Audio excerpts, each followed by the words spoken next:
Tumaag ako sa trabaho hanggang gara para mag-sick leave dahil masakit ang tiyan kayo. Kaya, nagdesisyon akong simulan ang podcast na ito. Matagal na akong nagtatrabaho sa mundo ng computer. Noong nagbebenta ako ng digital cameras sa isang shop sa Akihabara, Windows 75 pa ang S noon. Ito yung panahon na tumutunog pa ng Pihororo, ang mga dial-up modem. Lumipas ang 30 taon mula noon.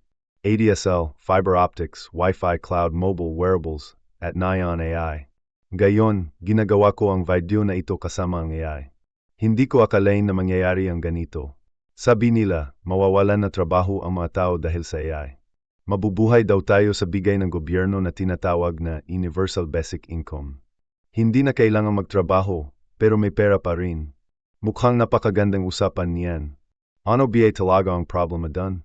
Ang nakakatuwa, nagsisimula na ring sabihin ng mga tao na baka mawala na rin ang pera mismo.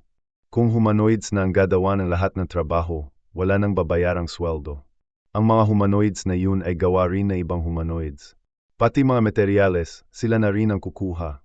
Ang resulta, bababa ang presyo ng lahat at sa huli, magiging libre na raw ang lahat. Isipin na ito. Ang stock charts at palitan ng pera ay titigil, parang flatline sa ECG na tumigil na puso. Naniniwala ako na ang ibig sabihin nun ay katapusan na hindi pantay na yaman. Magandang kwento rin ito. Hindi na kailangang mainggit na mahihirap sa mayayaman. Hindi na rin may stress ang mga mayayaman sa pagkalugi sa stock market. Isang mundo kung saan malaya na ang sangkatauhan sa sapilitang pagtatrabaho at pantay-pantay ang pamumuhay ng lahat.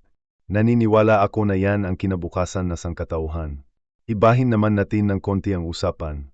Kamakailan, may balita na kaya ng talunin na medisina ang pagtanda. Sa madaling salita, posible nang mabuhay ng walang hanggan.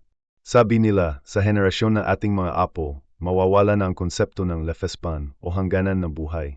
Hindi kailangang magtrabaho, walang pera, at walang kamatayan. Ito ang kinabukasan na sangkatauhan. At tayo ay nakatayo mismo sa pintuan nito.